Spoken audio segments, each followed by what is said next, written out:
Salut tout le monde, j'espère que vous allez bien. Alors aujourd'hui je voulais faire une vidéo. Je voulais vous partager un petit peu quelques inquiétudes que j'ai quant à l'avenir des examens du permis de conduire. D'accord. Donc comme beaucoup savent, les examens du code sont passés en candidat libre. D'accord, c'est-à-dire qu'avant c'était les auto-écoles qui géraient les examens, qui envoyaient les élèves au permis, à l'examen du code, pardon. Et depuis quelques temps maintenant, c'est devenu en candidat libre. C'est-à-dire que l'élève lui-même, il peut aller passer son examen du code dans des centres réservés aux examens du code, d'accord, mais qui sont devenus privés. Ce n'est plus l'État. Avant, c'était l'État, il y avait les inspecteurs du permis qui s'occupaient de l'examen et les auto-écoles qui s'occupaient d'envoyer les élèves. Maintenant, c'est plus l'un ni l'autre. C'est-à-dire que nous, les auto-écoles, on n'envoie plus les élèves au code et les examinateurs ne gèrent plus les examens du code. Donc du coup là maintenant c'est devenu, comme je vous l'avais dit précédemment, c'est passé en candidat libre. C'est-à-dire que l'élève, une fois qu'il a fait ses papiers, sa demande de numéro NEPH sur le site ANTS, une fois qu'il a fait sa demande et qu'il a obtenu son numéro NEPH, il s'entraîne au code. La plupart du temps maintenant les élèves ils s'entraînent directement à la maison ou sur leur portable ou sur leur tablette. Ce qui fait que, allez, je pense pas me tromper en disant que au moins 80 voire 90% des auto-écoles, leur salle de code est vide maintenant, parce que les élèves, pour travailler la même chose, ils ont pas besoin de venir à l'auto-école, ils peuvent très bien le faire ça sur leur canapé. C'est même pas un problème, hein. Moi, le principal, c'est que les élèves aient leur code. Mais ce que je veux dire, c'est quoi là? Maintenant, les élèves, ils révisent tranquillement à la maison. Et dès qu'ils se sentent prêts, ils vont directement dans le centre d'examen du code. Ok? Donc ça, maintenant, c'est ce qui est... Là, on est en 2024 quand je vous fais cette vidéo-là. Là, c'est ce qui est d'actualité. D'accord? Maintenant, moi, ce qui m'inquiète, c'est que je suis en train de me dire, est-ce que ça va pas devenir la même chose pour les examens du permis de la conduite? Pourquoi je vous dis ça? Bon, déjà, comme vous savez, c'est passé, l'examen du code est passé, ok, en candidat libre, et c'est géré par le privé. D'accord, donc ce sont les centres d'examen du code qui font passer les examens, etc. Comme vous le savez, beaucoup le savent, c'est un secret pour personne.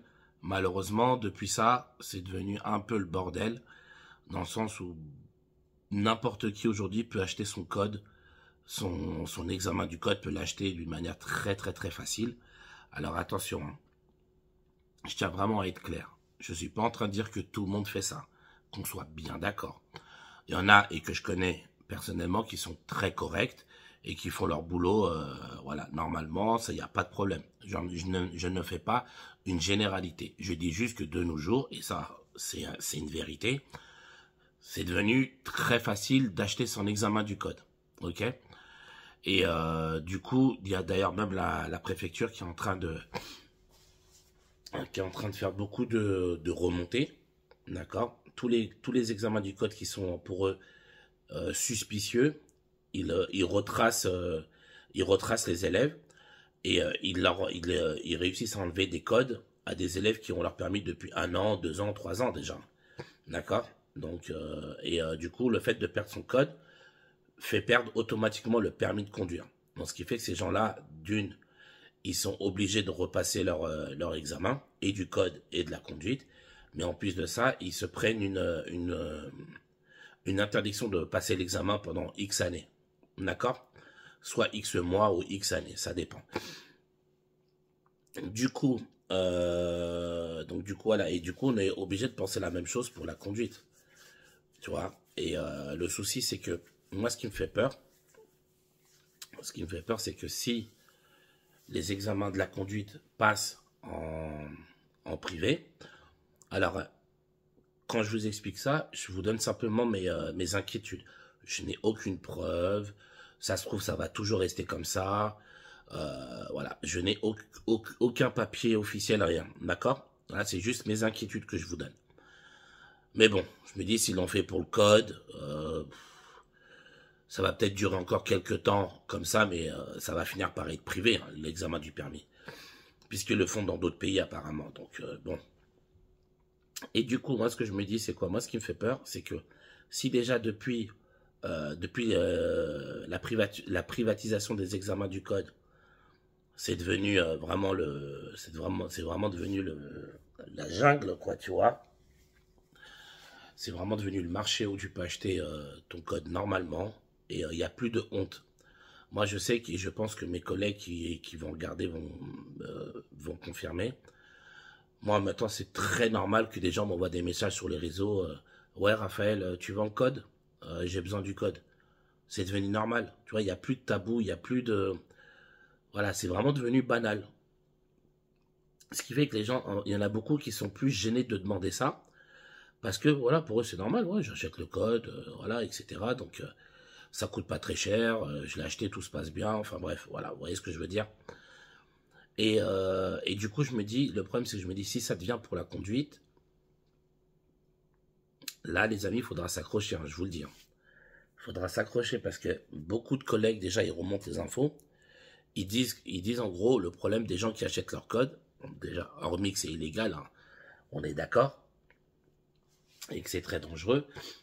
Et ils disent, quand ils viennent en leçon de conduite, bah, en fait, ils sont obligés de redonner des cours de code. Ça, c'est un truc qu'on pense pas, hein. Et les collègues, souvent, ils remontent l'info, ils disent, ouais, je suis obligé de donner des cours de code à l'élève parce que bah, il a son code, mais il ne connaît que dalle. Donc du coup, au lieu de le faire conduire, bah, je perds mon temps à 20 minutes, 30 minutes, à lui réexpliquer le code. C'est quoi une priorité à droite? C'est quoi ci? C'est quoi cela? Au stop, il faut s'arrêter. Enfin bref, voilà, vous aurez compris. Et du coup, beaucoup de collègues se mettent à refaire du code dans la voiture pour rattraper les lacunes bah, des gens qui ont acheté leur code, quoi. D'accord? D'ailleurs, ceux qui l'achètent, comme je vous ai dit précédemment, faites super attention. Si vous, que ce soit quelqu'un qui regarde ma vidéo qui l'a acheté ou quelqu'un qui connaît quelqu'un qui l'a acheté, prévenez-les. Il y a la préfecture, ils sont en train de remonter et vous pouvez vous faire remonter sur 2-3 ans derrière, hein.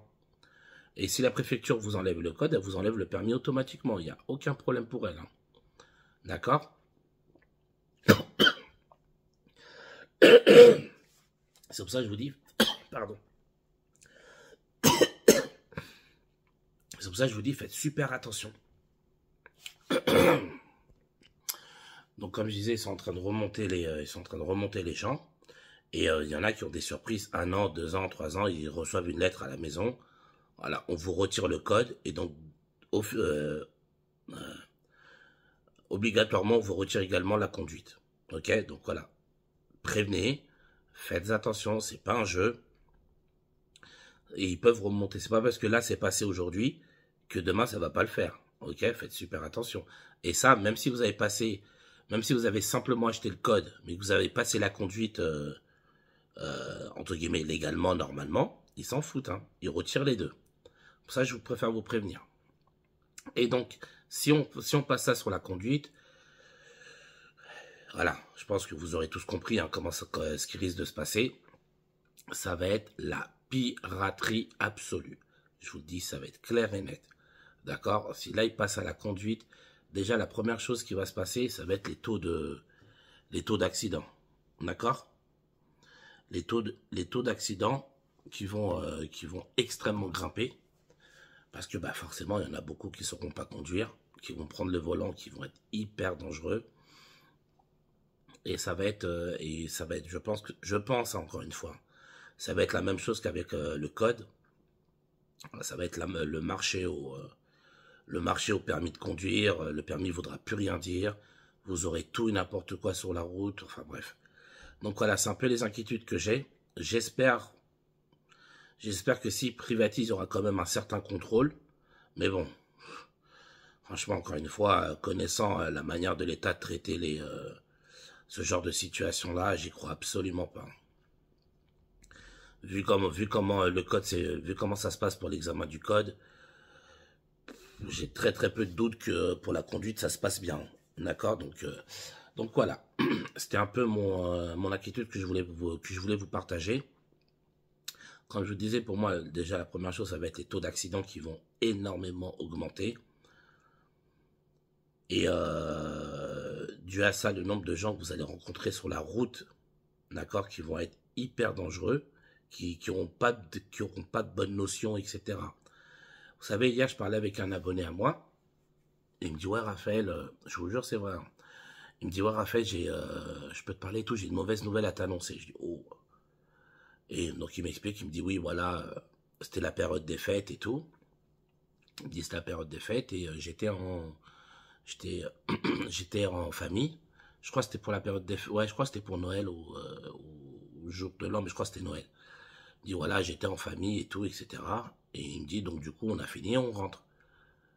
Et moi, tout de suite, naturellement, je me dis, purée, j'espère que t'as pas pris le volant en étant alcoolisé. Il me dit, non, Raphaël, rien à voir. Je dis, ok. Bon, déjà, j'étais un peu rassuré. Et il me dit, donc, on conduit. Et il me dit, moi, par contre, j'étais alcoolisé. Voilà. Mais j'ai pas pris le volant. Il m'a dit, il y avait ma copine. Elle boit pas. Elle a pris le volant. Je dis, bon, c'est très bien. Sage décision. T'as super bien joué. Et il me dit, on roule et tout.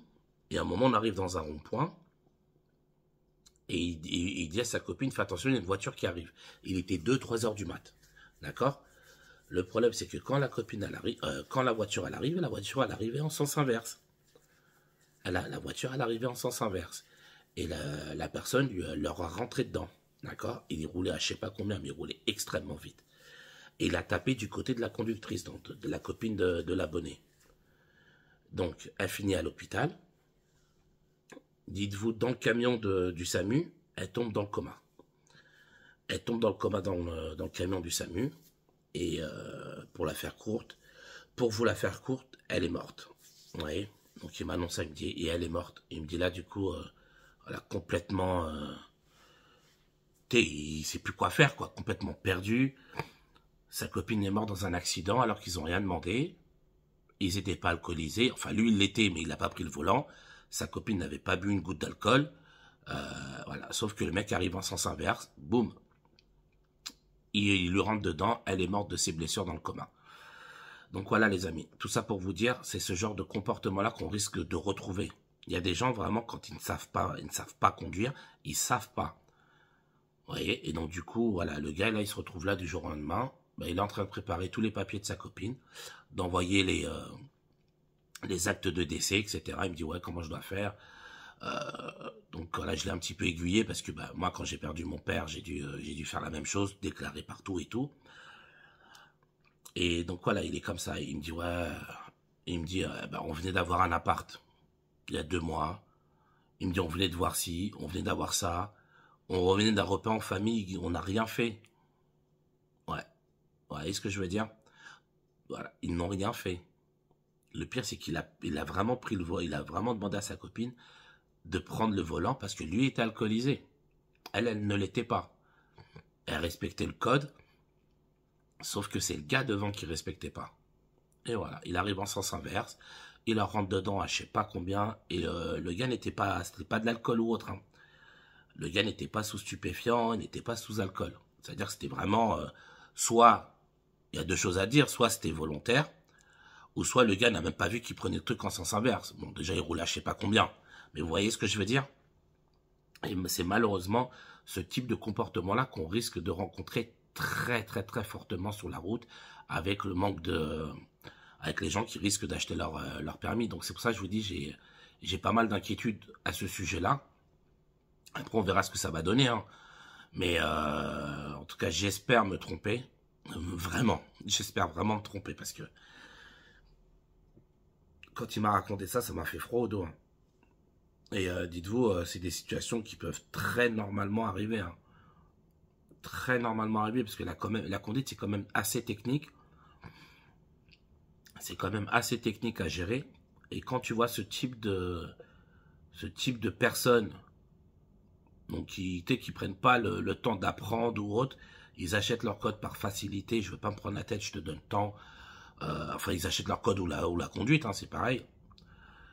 Et voilà, on tombe dans ce genre de situation-là. Donc le gars, il a pris de la prison, ouais, ok.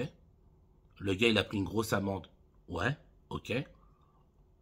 Mais sa copine, elle est toujours morte. Sa copine n'est pas revenue à la vie. Vous voyez ce que je veux dire? Voilà. L'argent que le mec va payer, même s'il va mettre je sais pas combien à payer parce que c'est une grosse somme, sa copine, elle va pas ressusciter. Voilà. Vous voyez ce que je veux dire? Donc voilà les amis, j'espère, on verra bien comment ça va se passer.